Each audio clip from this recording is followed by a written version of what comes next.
Бөлімше, ұйқыдан бол. Тездетеміз. Тездет, сарбаз. Бол.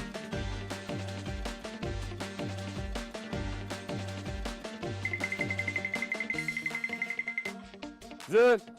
Тек тұр. Жинақтал.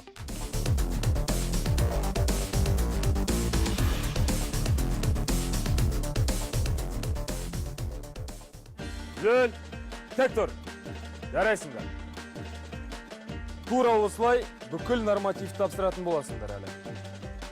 Жауынгерлер, жалпы өте жақсы.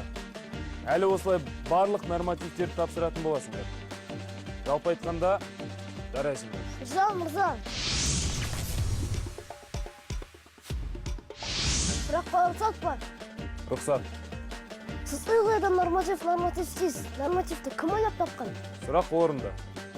Нормативті Қазақстан Республикасының қорғаныс министрлігі қояды. Ал ол нормативті бүкіл барлық жауынгерлер орындауы тиіс. Мырза, бүгін қандай тақырып өтеміз? Жауынгер, сенің сұрағың бітпейді екен. Жарайды, сұрағыңа жауап берейін, жауынгер. Бүгін теория жүзінде әскердегі нормативтермен танысатын боламыз. Әрине, менде сұрақ көп. Менімше, бәрі логикалыға бағыну керек. Әрбір сұраққа логикалық жауап табылу керек.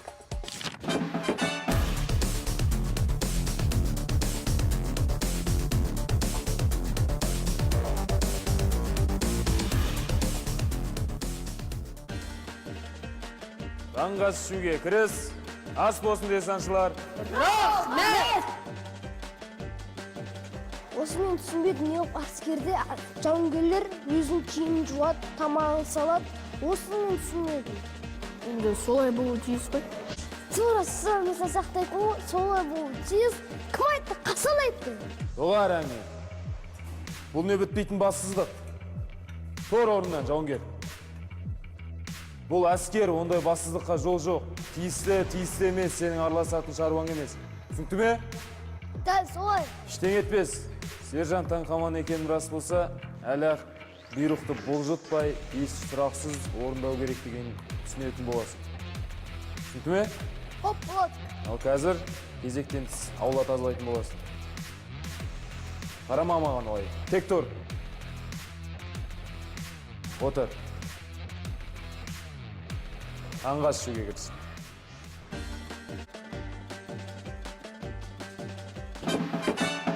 Әскер болса қайтейін, тіпті де бір сұрақты да қойға болмайды ма? Мектепте ұстаздарым мені көп сұрақ қойған үшін жақсы көрген. Бірақ отанға қызмет етсем, шымен де артық сұрақ қойға болмайтын шығар. Бәлкім біздің сержант мырзамыз дұрыс айтатын шығар. Саламатсыңдар ма десаңшылар? Саулық тілейміз, сержант мырза! Отыр. Дене шынықтыруға көп көңіл бөлеміз. Түсінікті ме? Қанша рет тапсыру керек? Ай сайын және жылдың соңында бір рет қорытынды норматив тапсырасыңдар. Түсінікті ғой? Дәл солай! Ендеше өзіміз киіп көруге тырысамыз. Жарай ма? Дәл солай! Өзі өте қызық екен. Гуглдың жоғымай. Доғар. Жүр. Тек тұр. Костюмшаны киюге кіріс. Бас киімнен кішкене ыңғайлылық таппады ма? Жауынгер Қайрат, маған кел. Қоп, болады. Сержант мырза, сақтаға Қайрат, сіздің бұйрығыңыз бойынша келіп тұр. Жауынгер Қайрат, сен кітапханада жүрген жоқсың ба? Қарап тұрсың, сұрақтарың көп қой сен. Маны орындаған жоқсың. Мен бәрін түсініп алуым керек қой. Жауынгер, шынайы шайқас кезінде ше, анау не, мынау не деп жүрмекшісің бе? Мен сен түсінген жоқпын. Ол кезде мына бас киім де сені қорғай алмайды. Түсініп тұрсың ба? Е. Сұрақтарың доғарып, тездетіп барып ки. Кері, бұрыл, сапқа тұр.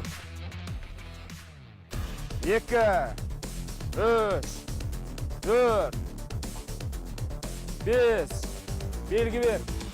Жарайсың, беретін ки. Мысал қалғанда қатардағы Қайратты алатын болсақ, ол өте ақылды жігіт. ақылды жауынгер. Бірақ шайқас кезінде, шабуыл кезінде өз ақылыңды дұрысынан пайдаланған жөн. Білгісініп әр нәрсеге кірісе берсе, өзіне зияны тиері анық. Ештеңе етпес, әскер балаларды өзгертеді. Біз оған жақсылап көмектесеміз. Жалпы алғанда өте жақсы сарбаз, өте ақылды.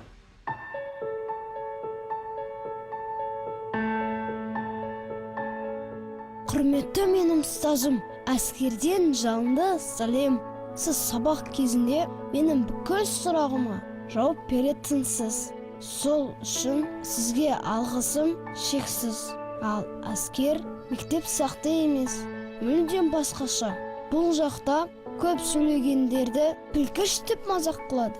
Әскерде әскери әдісті ойластыру өте маңызды. Ол менің қолымнан жақсы келетін сияқты. Сержант мырза солай деп айтты. Неге екенін, бірақ мен оған сенемін.